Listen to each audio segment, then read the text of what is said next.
ലോകരാഷ്ട്രീയത്തിൽ ഇപ്പോൾ റഷ്യയാണ് പ്രധാന ചർച്ചാ വിഷയം. ഉക്രൈൻ യുദ്ധത്തിലൂടെ യൂറോപ്യൻ യൂണിയന്റെയും അമേരിക്കയെ പിന്തുണക്കുന്ന രാഷ്ട്രങ്ങളുടെയും കണ്ണിലെ കരടായി റഷ്യ മാറി എന്നതിനപ്പുറം പാശ്ചാത്യ രാജ്യങ്ങളുടെ സാമ്പത്തിക മേഖലകളിലും റഷ്യൻ കടന്നുവരവ് ലോകരാഷ്ട്രീയത്തിൽ പിരിമുറുക്കം നൽകുന്നതാണ്. കാലങ്ങളായി അമേരിക്ക മുന്നോട്ട് വച്ചിരുന്ന ഏകധ്രുവ ലോകമെന്ന അമേരിക്കൻ പ്രതാപത്തിന് കടുത്ത വെല്ലുവിളിയായി റഷ്യ മാറുന്നതാണ് നാം ഇപ്പോൾ കണ്ടുകൊണ്ടിരിക്കുന്നത്. അമേരിക്കയുടെയും നാറ്റോയുടെയും കടുത്ത പിന്തുണയുണ്ടായിട്ടും ഉക്രൈനിൽ റഷ്യ ആക്രമണം ഘടിപ്പിക്കുന്ന കാഴ്ച. ലോകരാഷ്ട്രീയത്തിൽ റഷ്യ സോവിയറ്റ് കാലത്തെ പ്രതാപം തിരിച്ചു പിടിക്കുമോ? പരസ്പര സഹകരണത്തിൻ്റെയും കടുത്ത മത്സരത്തിൻ്റെയും തന്ത്രപരമായ കുതന്ത്രത്തിൻ്റെയും പേരുകെട്ട കാലമായിരുന്നു സോവിയറ്റ് യൂണിയൻ്റെ കാലഘട്ടം.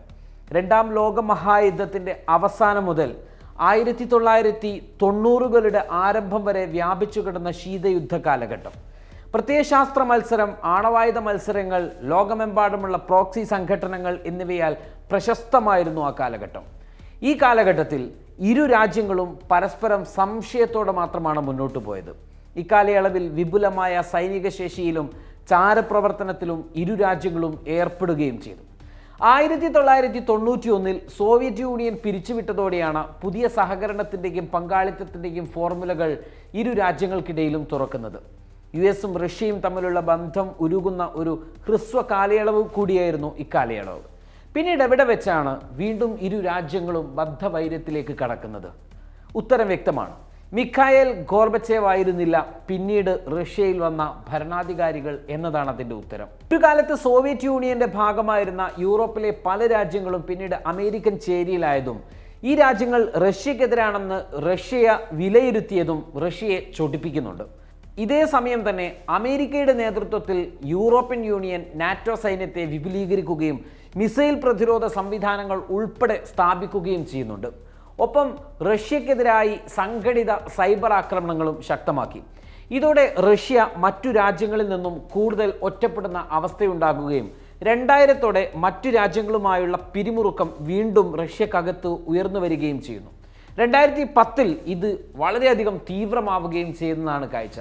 ഈ പിരിമുറുക്കത്തിൻ്റെ പ്രധാന കാരണം റഷ്യൻ പ്രസിഡന്റായി ശക്തമായ നിലപാടുള്ള വ്ളാഡിമിർ പുടിൻ തിരഞ്ഞെടുക്കപ്പെട്ടു എന്നതും പ്രസിഡന്റ് പദവിയിൽ അദ്ദേഹം എത്തി എന്നതുമാണ്. സമകാലിക ജിയോ പൊളിറ്റിക്കൽ ലാൻഡ്സ്കേപ്പിൽ പ്രസിഡന്റ് വ്ളാഡിമിർ പുടിൻ്റെ കീഴിലുള്ള റഷ്യ കിഴക്കൻ യൂറോപ്പ്, മധ്യേഷ്യ, മിഡിൽ ഈസ്റ്റ് എന്നിവയുടെ ഭാഗങ്ങൾ ഉൾക്കൊള്ളുന്ന താൽപ്പര്യ മേഖലയിൽ അതിൻ്റെ സ്വാധീനം പുനഃസ്ഥാപിക്കുക എന്ന ലക്ഷ്യത്തോടെ ഉറച്ച വിദേശ നയങ്ങൾ പിന്തുടർന്നു വന്നു എന്നതാണ്.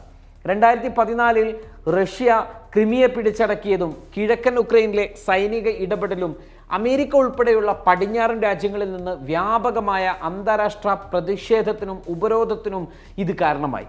അതേസമയം നയതന്ത്ര ഇടപെടലുകൾ, ഊർജ്ജ കയറ്റുമതി, പ്രത്യേകിച്ച് പ്രകൃതിവാതകം, സൈനിക നവീകരണം എന്നിവയിലൂടെ റഷ്യ അതിൻ്റെ ആഗോള നില മെച്ചപ്പെടുത്താൻ ശ്രമിക്കുകയും ചെയ്തു. സിറിയയിലെ ക്രെംലിൻ ഇടപെടലുകളും ഇറാൻ പോലുള്ള രാജ്യങ്ങളുമായുള്ള അതിൻ്റെ തന്ത്രപരമായ പങ്കാളിത്തവും റഷ്യൻ നീക്കങ്ങൾക്ക് ഉണർവ് നൽകുകയും മിഡിൽ ഈസ്റ്റ് ഉൾപ്പെടെ അതിൻ്റെ അലയൊലികൾ ഉണ്ടാവുകയും ചെയ്തു. അമേരിക്കയ്ക്ക് പുറമെ ആദ്യമായാണ് മറ്റൊരു രാജ്യത്തിന് മിഡിൽ ഈസ്റ്റിൽ ഒരു കോളനി ഉണ്ടാകുന്നത്. അത് സിറിയയിൽ റഷ്യക്കാണ്. സിറിയൻ ആഭ്യന്തര യുദ്ധത്തിൽ റഷ്യ സിറിയൻ സർക്കാരിന് പിന്തുണ നൽകി മുന്നോട്ട് വന്നതോടെ മേഖലയിൽ റഷ്യക്ക് നിർണായക ശക്തിയാകാൻ സാധിച്ചു. ഇത് മേഖലയിലെ അമേരിക്കൻ സ്വാധീനത്തെ സാരമായി തന്നെ ബാധിച്ചു. അമേരിക്കയുടെ കണ്ണിൽ റഷ്യ തങ്ങൾക്കൊത്ത എതിരാളിയായി എന്ന ധാരണ ശക്തമായി വളർന്നു. US തെരഞ്ഞെടുപ്പിലെ റഷ്യൻ ഇടപെടൽ, അമേരിക്കൻ ഇൻഫ്രാസ്ട്രക്ചറിലെ സൈബർ ആക്രമണങ്ങൾ, തെറ്റായ വിവരപ്രചാരണങ്ങൾ എന്നിവയെക്കുറിച്ചുള്ള ആശങ്കകൾ, റഷ്യയുടെ ഉദ്ദേശങ്ങളെയും കഴിവുകളെയും കുറിച്ചുള്ള ഉത്കണ്ഠകൾ അമേരിക്കൻ നയതന്ത്ര ഉദ്യോഗസ്ഥരിലും മറ്റും വർദ്ധിച്ചു എന്നതാണ്. റഷ്യ വളർന്നാൽ തിരിച്ചടി നേരിടുമെന്ന് ഭയന്ന അമേരിക്ക റഷ്യക്കെതിരായ നീക്കങ്ങൾ ശക്തമാക്കി ആരംഭിച്ചു. നാറ്റോയെ ഒപ്പം നിർത്തിയാണ് തുടക്കം.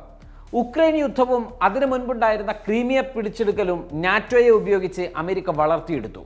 റഷ്യയെ ഒറ്റപ്പെടുത്താൻ യൂറോപ്പിൽ സൈനിക സാന്നിധ്യം വർദ്ധിപ്പിച്ചുകൊണ്ടുള്ള നടപടികൾക്ക് അമേരിക്ക ആക്കം കൂട്ടി.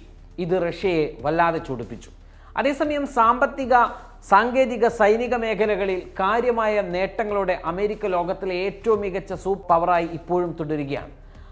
അമേരിക്കൻ സഖ്യങ്ങൾ, പ്രത്യേകിച്ച് നാറ്റോക്കുള്ളിലെയും ഏഷ്യ പസഫിക്കിലെ പങ്കാളിത്തവും അതിൻ്റെ ആഗോള സ്വാധീനം വർദ്ധിപ്പിക്കുകയും റഷ്യൻ പരിശ്രമത്തെ കൂടുതൽ ഒറ്റപ്പെടുത്താൻ കൂടുതൽ രാജ്യങ്ങളെ തങ്ങൾക്കൊപ്പം നിർത്തുകയും ചെയ്യുന്നതാണ് അമേരിക്ക ചെയ്തു വന്നത്.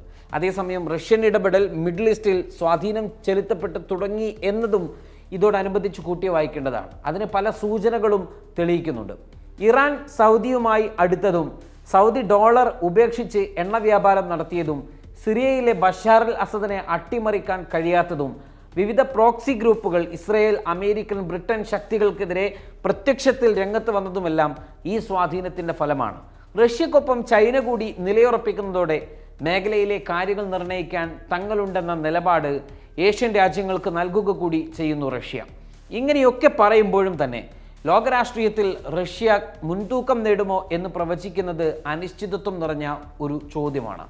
റഷ്യ അതിൻ്റെ ദേശീയ താൽപ്പര്യങ്ങൾ പിന്തുടരുന്നതിൽ പ്രതിരോധശേഷിയും തന്ത്രപ്രധാനമായ കഴിവും പ്രകടിപ്പിക്കുന്നുണ്ടെങ്കിലും അതിൻ്റെ പരിപൂർണമായ ലക്ഷ്യത്തിലേക്കുള്ള യാത്ര നിരവധി ആന്തരികവും ബാഹ്യവുമായ വെല്ലുവിളികളെ അഭിമുഖീകരിക്കുന്നതാണ്. സാമ്പത്തിക പരാധീനതകൾ, ജനസംഖ്യാപരമായ സമ്മർദ്ദങ്ങൾ, അമേരിക്കയുടെയും അതിൻ്റെ സഖ്യകക്ഷികളുടെയും നിലനിൽക്കുന്ന തന്ത്രപരമായ നേട്ടങ്ങൾ എന്നിവ ഇതിൽ ഉൾപ്പെടുന്നുണ്ട്. റഷ്യയെ ഒരു പ്രധാന എതിരാളിയായി കാണുകയും അതിൻ്റെ സ്വാധീനത്തെ പ്രതിരോധിക്കുവാനുള്ള നടപടികൾ സ്വീകരിക്കുകയും ചെയ്യുമ്പോൾ ലോകരാഷ്ട്രീയത്തിലെ അധികാര സന്തുലിതാവസ്ഥ മാറ്റത്തിന് വിധേയമാകും എന്നത് സത്യമാണ്. റഷ്യ എന്താണോ നടപടി കൈക്കൊള്ളുന്നത് ആ പ്രവർത്തനങ്ങൾക്ക് അനുസൃതമാകും ആഗോളതലത്തിൽ ചലനങ്ങൾ രൂപപ്പെടുക.